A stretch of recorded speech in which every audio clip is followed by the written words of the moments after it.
Friends, आज फिर से मेरे वीडियो में आपका स्वागत है। आज जैसे कि आपको पता है कि हम आपके लिए क्वेश्चन बैंक उपलब्ध करवा रहे हैं और आज आपका जो क्वेश्चन बैंक का जो क्वेश्चन आंसर है वो है भूगोल का। ठीक है, भूगोल का। इससे पहले हम डाल चुके हैं, आपका मैथ का भी बता चुके हैं, साइंस का भी बता चुके हैं और साथ ही साथ इतिहास का भी बता चुके हैं। आज हम लोग देखेंगे भूगोल यानी कि जियोग्राफी। जियोग्राफी का जितने भी सारे इंपॉर्टेंट क्वेश्चन हैं उसको आपको बताने वाला है आंसर के साथ। तो आज आप इस वीडियो को लास्ट तक देखिएगा। ठीक है, अगर अच्छा लगे तो लाइक कीजिएगा और हमारे चैनल के साथ जुड़े रहिए। इसी प्रकार से आपको और भी सब्जेक्ट का इम्पोर्टेंट क्वेश्चन मिलते रहेंगे। तो चलिए हम लोग स्टार्ट करते हैं, देखते हैं क्वेश्चन बैंक से कौन कौन से इम्पोर्टेंट क्वेश्चन हैं। ठीक है, तो ये हमारा जियोग्राफी है जिसको हिंदी में भूगोल कहेंगे। ये क्लास 10th का है। इसी प्रकार से 11th का भी बताते हैं, 12th का भी बताते हैं, 9th का भी, 8th का भी और इंग्लिश ग्रामर का भी यहाँ पर आपको बहुत अच्छे से मिलेगा। तो आप इस यूट्यूब चैनल को स्टूडेंट हैं तो ज़रूर सब्सक्राइब कर लीजिए। चलिए स्टार्ट करते हैं। भूगोल का फर्स्ट चैप्टर है वो है अध्याय 1 संसाधन एवं विकास। इससे इम्पोर्टेंट क्वेश्चन है।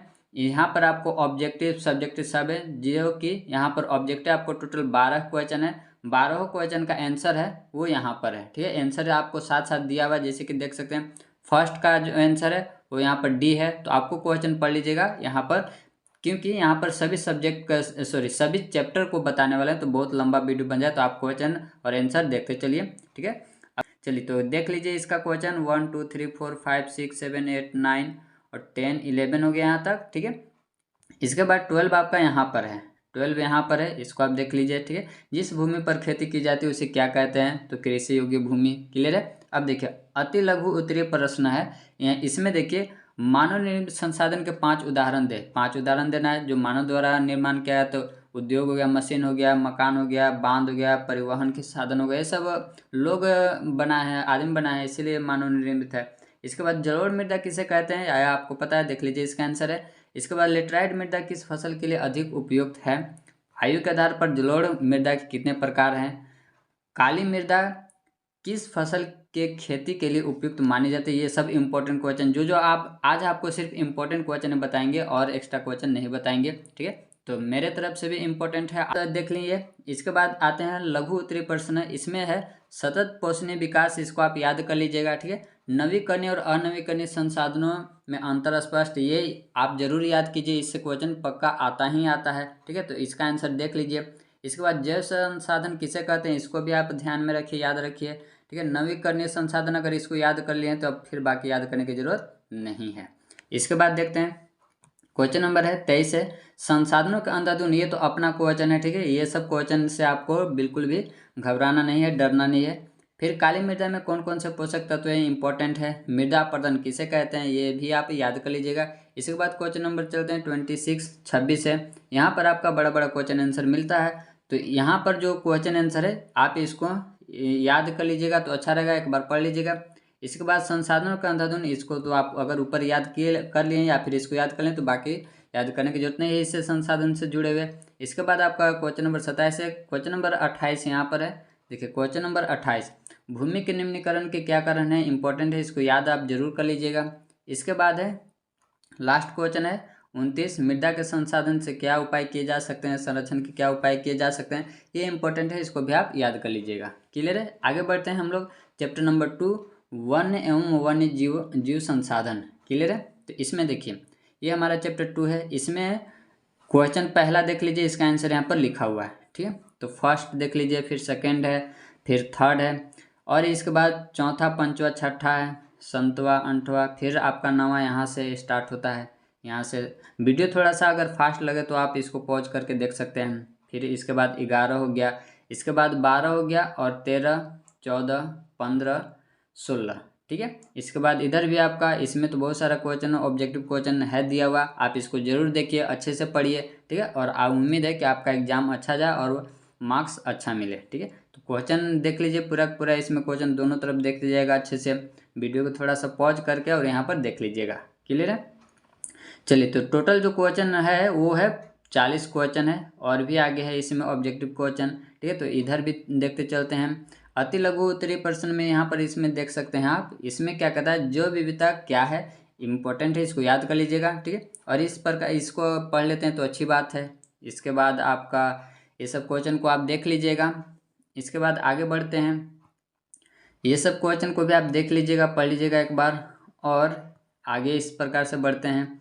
देखिए इसके बाद है आपका इससे उतना, हाँ इसमें इसको जरूर याद कर लिए। क्वेश्चन नंबर 6, वन संरक्षण के उपाय का वर्णन करें। इसको आप जरूर से जरूर याद कर लीजिएगा, ठीक है।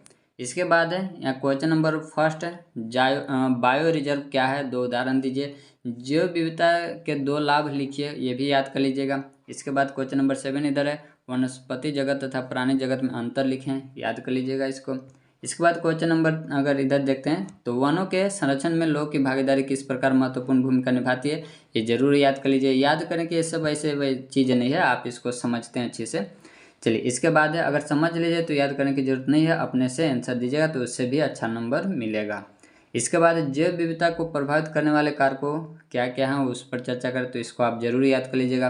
पॉइंट बाय पॉइंट करके आंसर लिखेगा तो अच्छा मार्क्स मिलेगा, ठीक है। तो ये था इससे कुछ इंपॉर्टेंट क्वेश्चन। इसके बाद हमें नहीं लगता है कि इससे और ज़्यादा आएगा, ठीक है, आप इसको देख लीजिएगा। चलिए आगे बढ़ते हैं, अध्याय 3 जल संसाधन।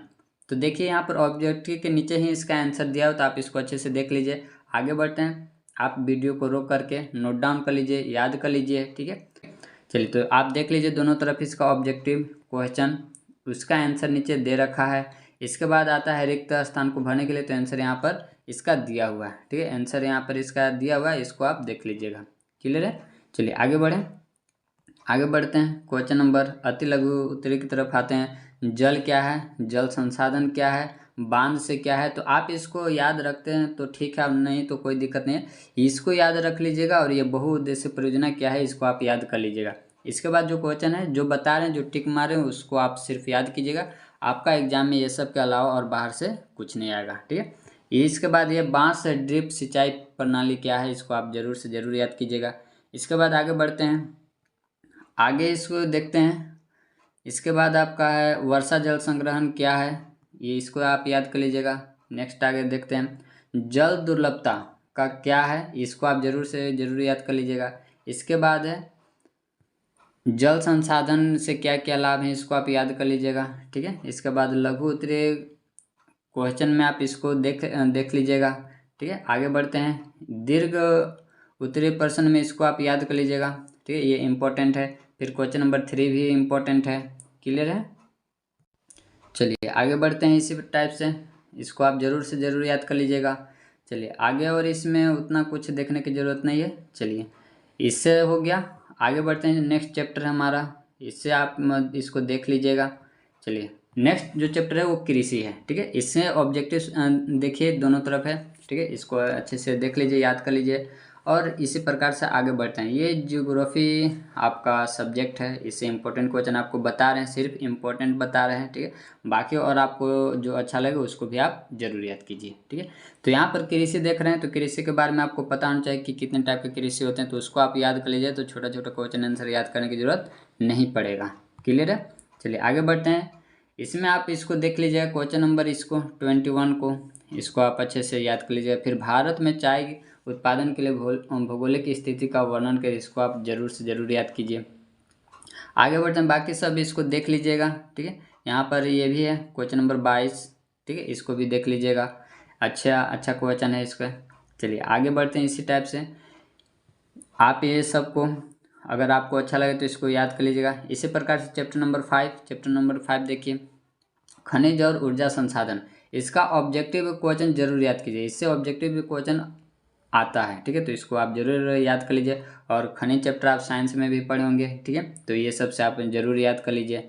इसी के साथ आगे बढ़ते हैं, क्वेश्चन इसको आप देखते जाइए, नोट डाउन करते जाइए, याद करते जाइए, रिवीजन कीजिए बार बार, आपका बोर्ड एग्जाम में अच्छा मार्क्स आएगा, अच्छा एग्जाम जाएगा तो अच्छा मार्क्स जरूर आएगा, ठीक है। तो इसमें देख लीजिए, भारत में इससे ज़्यादा ऑब्जेक्टिव क्वेश्चन अगर आप याद करते हैं तो अच्छा रहेगा आपके लिए, ठीक है। और बड़ा क्वेश्चन आंसर याद करने की उतना जरूरत नहीं है, आप उसको अच्छे से समझिए और अपने शब्दों में आंसर देने का प्रयास कीजिए, वो बेटर रहेगा आपके लिए। और खुद लिख करके प्रयास कीजिएगा तो और अच्छा रहेगा। देखिए इसमें जो है ऊर्जा के गैर परंपरागत स्रोत का वर्णन करें, इसको आप याद कर लीजिएगा, ठीक है। भारत में सौर ऊर्जा का भविष्य उज्ज्वल क्यों है, इसकी व्याख्या करें, ये दोनों क्वेश्चन को आप जरूर याद कर लीजिएगा, ठीक है। आगे बढ़ते हैं। तो इसका क्वेश्चन देख रहे हैं आंसर, ठीक है, आंसर लिखा हुआ है, अच्छे से इसको देख लीजिए। आगे बढ़ते हैं। इसके बाद है हमारा जो चैप्टर है वो 6 है, विनिर्माण उद्योग। इसको देखते हैं। तो इससे आप ऑब्जेक्टिव क्वेश्चन याद कर लीजिए, अच्छा रहेगा, ठीक है। इसमें ऑब्जेक्टिव में आंसर दिया हुआ है, तो इसको आप देख लीजिए, दोनों तरफ दिया हुआ है, ठीक है। इसके बाद इसका जो एकक नंबर मतलब कि कुछ है, ये विनिर्माण क्या है तो ये आपको पता होना चाहिए, ठीक है।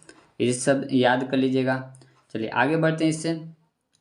इससे और उतना क्वेश्चन आता नहीं है, तो इसको आप ऑब्जेक्टिव के तौर पर अगर इसका मजबूत रखते हैं, ठीक है, तो अच्छा रहेगा आपके लिए।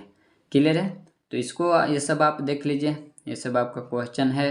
ये सब अगर याद है तो भी ठीक, और नहीं याद है तो भी ठीक है। क्वेश्चन नंबर 3, क्वेश्चन नंबर 3 को आप जरूर पढ़ लीजिएगा, अपने माइंड में बैठा लीजिएगा। चलिए इसके बाद जो हमारा चैप्टर है वो है राष्ट्रीय अर्थव्यवस्था की जीवन रेखाएं। यहाँ पर देखेंगे तो इससे भी उतना क्वेश्चन आता नहीं है, आप इसको ऑब्जेक्टिव के तौर पर इसको याद रख लीजिएगा, जो ऑब्जेक्टिव है। इससे और बेटर रहेगा ऑब्जेक्टिव क्वेश्चन आप बुक से तैयारी कीजिएगा तो अच्छा है, बुक पढ़िए, वहाँ से आपका ऑब्जेक्टिव क्लियर हो जाएगा, ठीक है। जहाँ से आपको क्वेश्चन मिले उसको आपको जरूर करना है, ऑब्जेक्टिव हो सब्जेक्टिव हो, कहीं से भी आपको जो क्वेश्चन मिल रहा है दोनों प्रकार के क्वेश्चन तो अच्छा है। यहाँ पर आंसर दिया हुआ साथ साथ में, ठीक है, इसलिए हमको बताने की ज़रूरत नहीं है।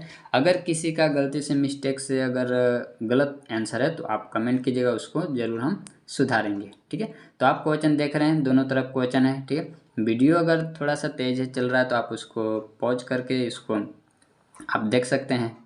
इसमें क्वेश्चन है, कुछ क्वेश्चन है जो आपको याद करना जरूरी है। जनसंचार क्या है, आज भारतीय रेल के सामना कौन कौन सी समस्याएं हैं, ठीक है। राष्ट्रीय महामार्ग क्या है, ये सब आपको पता होना चाहिए, ठीक है।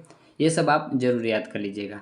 इसके बाद आगे बढ़ते हैं। तो ये सब आपको पता ही होगा, सड़क परिवहन के 4 साधनों के नाम लिखे हैं, ठीक है। तो ये सब आप कर लीजिएगा कंप्लीट।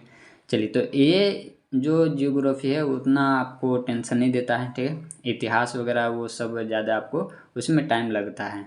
क्लियर है। तो ये था कुछ आपका ऑब्जेक्टिव क्वेश्चन, सब्जेक्टिव क्वेश्चन, ये था भूगोल का था, ठीक है। इसी टाइप से आपको मिलेंगे, अगला जो वीडियो में मिलेगा वो मिलेगा भूगोल के बाद आपका जो सब्जेक्ट है वो नागरिक शास्त्र है, पॉलिटिकल साइंस। तो ये आपको नेक्स्ट वीडियो में मिलेगा, ठीक है। तो